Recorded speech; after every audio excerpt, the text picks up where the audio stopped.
Yo, what up, Toshi here? Can I be honest for a moment? I am very dissatisfied with the current trajectory of the game, but we're headed into a quantum meta, and that has always been the most exciting time for me, like game wise, because being able to play with quantum characters is all I've been asking for since Silverwolf has been pseudo nerfed into oblivion by releasing tons of AoE content. Like when Pure Fiction dropped, Silverwolf's value dropped off a cliff exponentially, and it's not even close. And by the way, which we'll touch into this video, I think that is an amazing character design, despite what anyone might think about Silverwolf as a character. I think a character having a very clear trade-off to her amazing supporting capabilities is what makes Star Rail a very nice turn, or what did make Star Rail a very nice turn-based game. But yeah, I like Quantum Meta, and I like all of the Quantum characters. So for me, I'm kind of like chilling, right? Castoris is definitely very, very, very overloaded. I think she has way too many things in her kit. The revive for me is just the icing on the cake. Maybe I am being a little bit like desensitized to the whole Castoris situation, and maybe I did not mean to start this. And maybe Castoris is actually just insanely crazy because of the fact that she has the revive in her kit. I just think the revive is one of the crazy things the character does have. So we're gonna be doing these style of videos each day now for a while, just until we get more content surrounding character buffs, and then we can do more historical analysis videos. I think it's a little bit counterintuitive to do those videos right now when we done a video on every single character in the game. And honestly, I miss making videos like this where I just talk to the camera with a character on the screen, preferably Trippy because she's the newest character out in the game right now. By the way, I think E1 Trippy is insanely strong, right?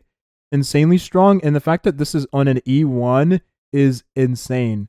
Her kid is already insane as a Harmony character, but dude, she's a Harmony character. Like I think Harmony characters being strong is fine. It just sucks when they have Harmony characters like this that are strong, but are strong for a specific damage type in that respective element. Like, come on, man. Imagine being like, Tribby is a better quantum buffer while not being an actual quantum buffer. She's an everyone buffer. This game genuinely, like, trolled with the Sparkle situation. I do hope they address that in some following balance patch, right? But anyways, Silverwolf, because I was talking about quantum characters, because we're in a quantum meta. I do believe Silverwolf is one of the more balanced characters because she is held back by the fact that she can only target one enemy at a time. Well, you have characters like Castoris that can do AoE attacks. You have other supports in the game, other DPS characters in the game that don't really have any trade-offs into their kit. Now, we look at what made Star Rail a very nice turn-based game from day one. You look at the team building this game had, and I think the game did have a very strong suit when it came to the team building, especially when we take into consideration the very small time frame in the game's lifespan where every comp felt very similar in power to one another. I'll explain what I'm trying to reference here.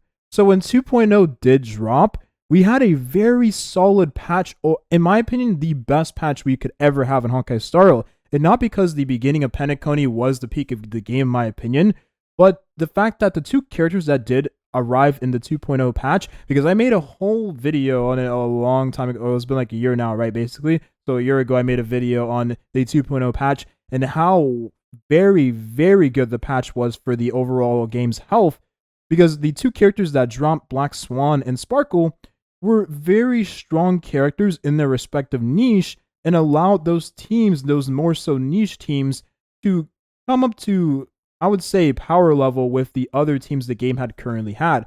Now, the reason I said that while sounding a little hesitant is because Sparkle is hyper carry, right? She's a hyper carry support, but she had a niche team comp with the Mono Quantum, which allowed that team comp to thrive in the current content alongside the already strong comps like Hyper Carry and with Dot with Black Swan releasing as well. And for the very short window of time before, of course, Acheron and then the arrival of Super Break characters, we had a very strong Hyper Carry team, especially with Den Heng or Jing Lu. In place of Sparkle, you'd have like Bronya, who was also viable at the time because she had a character who she was best in slot with. We had the Dot team with Ruan Mei. Of course, Hua Hua was a character that existed. This team was really, really strong at that point in time. That team was not existing. This team did not exist either. We had Sparkle in place of Robin, and this team felt really good as well because it was also a niche team that you could use that cleared the content in the same, nearly same cycles, honestly, as the other teams the game had. And then we had a team with like Clara you could use, honestly. I remember using Clara back then. I would use like Topaz alongside her because Topaz was a very solid character to use alongside Clara. They were able to utilize a hyper carry format style while being able to use a character of the Harmony category that had single target buffs but wasn't Bronya, because Bronya you couldn't retain the buffs for more than one turn, whereas Sparkle you retain the buffs following your next turn, which was very nice for characters that did actions outside of their turn. So Sparkle, Topaz, and Jing for instance, right? So I feel like every single character was viable and good to use, fair to use. Every single comp in the game was good to use, fair to use. And that was the short time frame where Honkai Star Rail felt really good. And I mean, it showed, right? No one really complained about the meta. No one, I mean, you had some complaints about the overall, I would say, power creep of the game, but the power creep levels of Den Heng and Bieber Tune wasn't overwhelmingly noticeable over characters like Seal, especially considering this character received a net positive buff from the release of Sparkle. It just wasn't there like it is now. Now in Honkai Star Rail, if you're not using a team like this, some characters like Jing feel really bad to play, in all honesty. If you're not using teams like this, it feels like content is extremely hard to clear. And now with Castoris on the way, it seems like that's going to be even more of the case with the trajectory of the way the game is going. And I think overall, what Honkai Star Rail could do to fix the game would be to essentially just slow down on the characters they release and make those characters really, really niche. That might not seem like a positive for many of you that do invest into characters, I would say, vertically, because having niche teams means that those characters you do invest into can only be played in those specific designated teams. But at the time, in 2.0, characters were niche. And while some of those hyper carry supports like Sparkle could be used outside of those niche teams had a place in the game. Whereas right now, those teams don't really exist anymore in the current meta game, especially Dot. Now, I do think Dot did suffer from having a damage ceiling because unlike crit-based teams, there is really no other ways to amplify the damage of the Dot other than reducing the defense of the enemy or increasing the overall damage you dealt. Because we had a resistance penetration in the form of Ruan Mei. So it wasn't like resistance penetration was the thing the team was missing because we already had that. Now, if Dots are able to crit at some point in time, then the damage over time team will be a lot better. But until then, Dot is always going to feel like this team that doesn't do more damage than it's ever done because the ceiling for the team has an actual ceiling, like theoretically, right? Because you can't crit with those characters. And I think that's overall the problem that Dot is facing, especially with the increase of HP in the endgame contents and not being able to utilize any of the newer supports that do have numbers, right? Higher numbers than the previous supports in terms of like raw stats, giving higher damage boosts, giving additional damage, giving more resistance penetration, and then giving speed, all that jazz, action turn values, right? I heard that Robin was really good in the damage over time team, which I had no idea because I feel like Ruan Mei was the best support to use in that team overall because of how strong her kit was for that team. So that's it. That's the video here. We're going to make more videos like this each day again because this is kind of just where Star Rail is right now in terms of content creation. Sadly, I can't really make any other videos other than just me. Like, it would just be me just taking longer breaks because there isn't any videos for me to make right now in terms of like character analysis. We could do one on like Welt, but the problem is with Welt is I feel like Welt hasn't had a time to shine in Honkai Star Rail yet. And I feel like there would really not be a point in making a Welt video unless I was doing the video on Welt.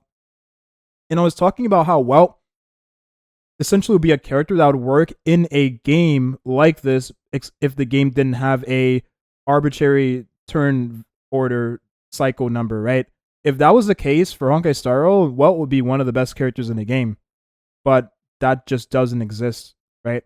And Welt being the fourth team support, right? Because he can work as a sustain because of how the character works, right? The imaginary, he pushes down the enemies in turn order and he slows them so they have less turn in the turn orders. But you can just use a fourth harmony character, especially a character like Robin, a character like Sunday, who gives more turns and is also still using the same amount of skill points as well. So it feels like he really hasn't had a time to shine yet. And I do feel like at some point they can make some type of like trick room essentially mechanic like they do in Pokemon, where the opposite of like if you're like super slow, you're really fast. If you're like really fast, you're really slow. And like maybe then Walt could do something unique. Who knows? We'll have to wait and see. That's it. That's the video here. Thank you for watching and have a nice rest of your day.